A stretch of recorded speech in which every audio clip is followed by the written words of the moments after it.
Leitura da segunda carta de São Paulo aos Coríntios. Irmãos, o amor de Cristo nos pressiona, pois julgamos que um só morreu por todos, e que, logo, todos morreram. De fato, Cristo morreu por todos, para que os vivos não vivam mais para si mesmos, mas para aquele que por eles morreu e ressuscitou. Assim, doravante, não conhecemos ninguém conforme a natureza humana. E, se uma vez conhecemos Cristo segundo a carne, agora já não o conhecemos assim. Portanto, se alguém está em Cristo, é uma criatura nova. O mundo velho desapareceu. Tudo agora é novo. E tudo vem de Deus, que, por Cristo, nos reconciliou consigo e nos confiou o ministério da reconciliação. Com efeito, em Cristo, Deus reconciliou o mundo consigo, não imputando aos homens as suas faltas e colocando em nós a palavra da reconciliação. Somos, pois, embaixadores de Cristo, e é Deus mesmo que exorta através de nós. Em nome de Cristo, nós vos suplicamos, deixai-vos reconciliar com Deus. Aquele que não cometeu nenhum pecado, Deus o fez pecado por nós, para que nele nós nos tornemos justiça de Deus. Palavra do Senhor. Graças a Deus.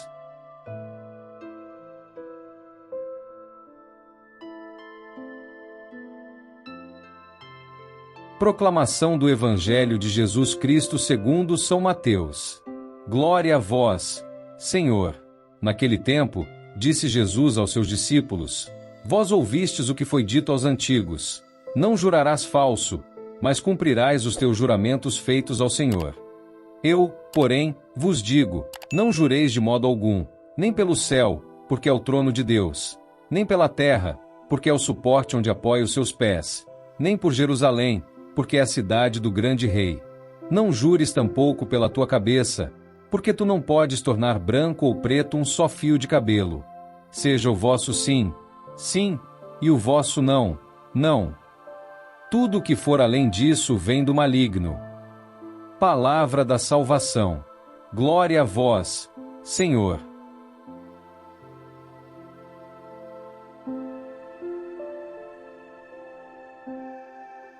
Queridos irmãos e irmãs em Cristo, imaginem por um momento que vocês estão diante de um espelho que não apenas reflete sua aparência física, mas revela quem vocês realmente são por dentro, seus pensamentos mais íntimos, suas motivações mais profundas, a verdade absoluta sobre seu caráter.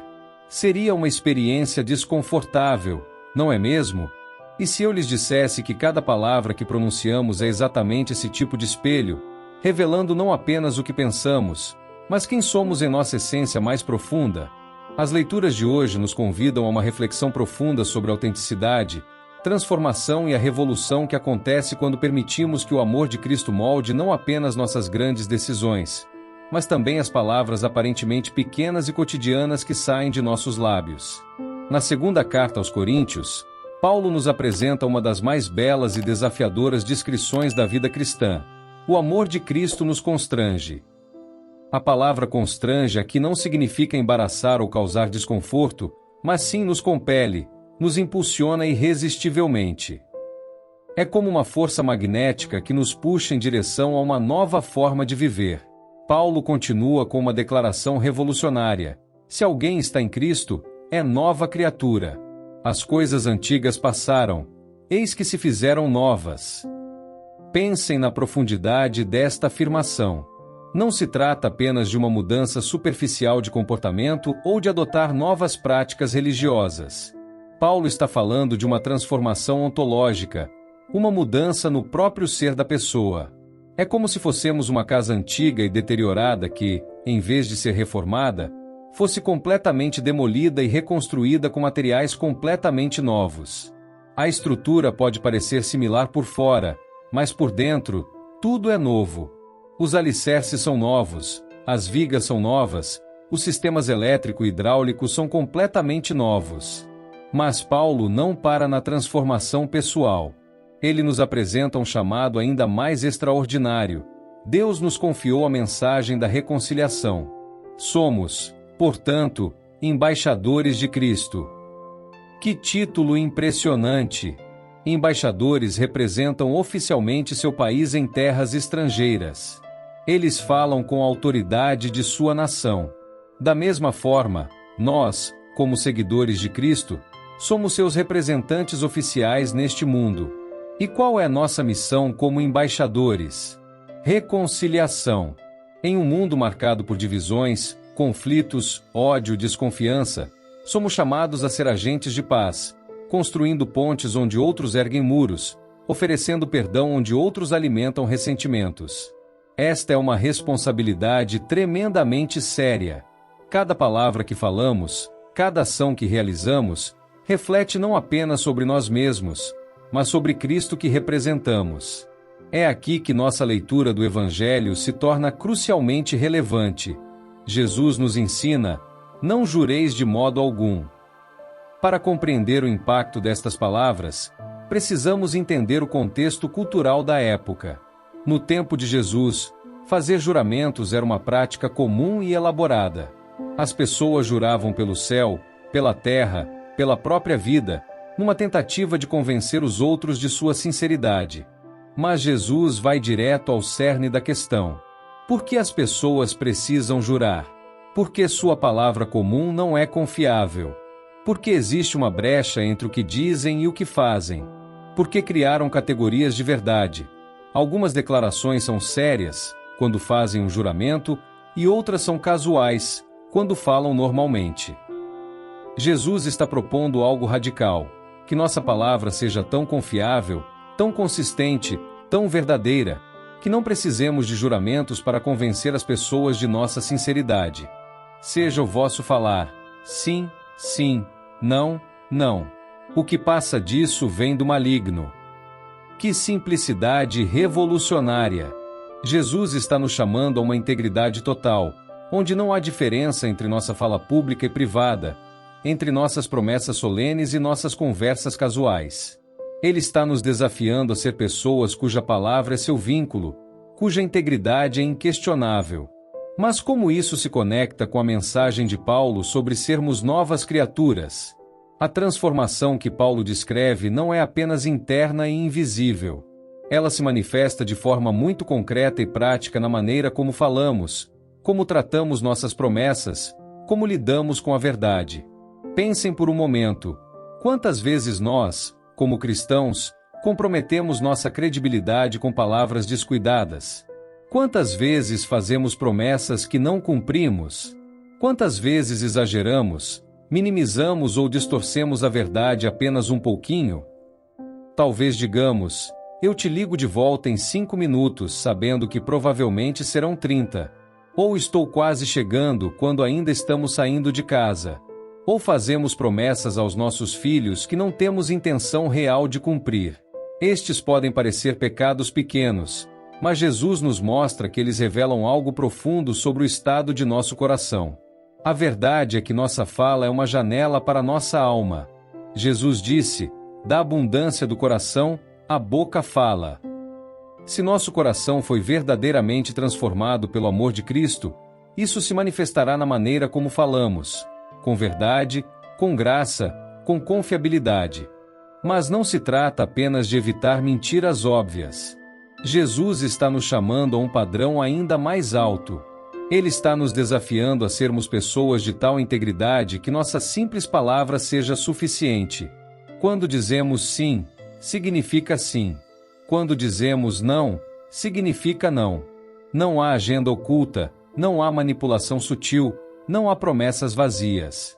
Esta é uma forma radical de viver em um mundo onde a desconfiança é a norma, onde contratos de dezenas de páginas são necessários para transações simples, onde assumimos automaticamente que as pessoas estão tentando nos enganar.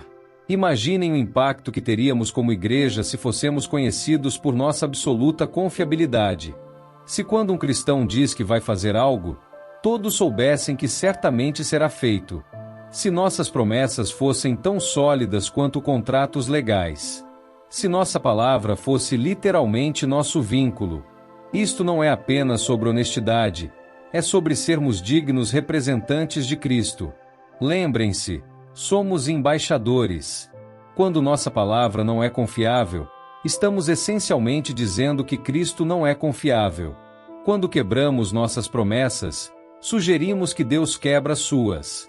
Mas, graças a Deus, a mensagem não termina com este desafio intimidador. Paulo nos lembra que todas as coisas provêm de Deus, que nos reconciliou consigo por meio de Cristo. A transformação que Deus exige, Ele também oferece. A integridade que Cristo busca em nós, Ele também produz em nós através do seu Espírito.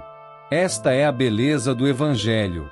Não somos deixados sozinhos para tentar nos transformar através de força de vontade ou disciplina pessoal. O amor de Cristo que nos constrange é também o amor que nos capacita. O Espírito Santo que habita em nós como novas criaturas é o mesmo Espírito que pode transformar nossa fala, nossos hábitos, nossa integridade. Então, meus queridos irmãos e irmãs, hoje somos chamados a um exame honesto de nossa vida e, especificamente, de nossa fala. Somos pessoas de palavra? Quando fazemos uma promessa, as pessoas podem contar com ela? Nosso sim realmente significa sim? Nosso não realmente significa não? E se descobrirmos áreas onde nossa integridade está comprometida, não devemos nos desesperar. Em vez disso, devemos nos aproximar do trono da graça com confiança, sabendo que aquele que começou uma boa obra em nós a completará. Que possamos ser uma comunidade conhecida não apenas por nossa doutrina correta ou por nossos programas ministeriais, mas por nossa confiabilidade absoluta. Que quando as pessoas ouvirem que somos cristãos, automaticamente saibam que nossa palavra é confiável. E que, como embaixadores de Cristo, possamos representá-lo fielmente através de nossa integridade inabalável, oferecendo ao mundo um vislumbre do Deus que é sempre fiel às suas promessas, cuja palavra nunca falha e cujo amor nunca diminui. Que a graça de nosso Senhor Jesus Cristo, o amor de Deus Pai e a comunhão do Espírito Santo estejam com todos vocês, hoje e sempre. Amém.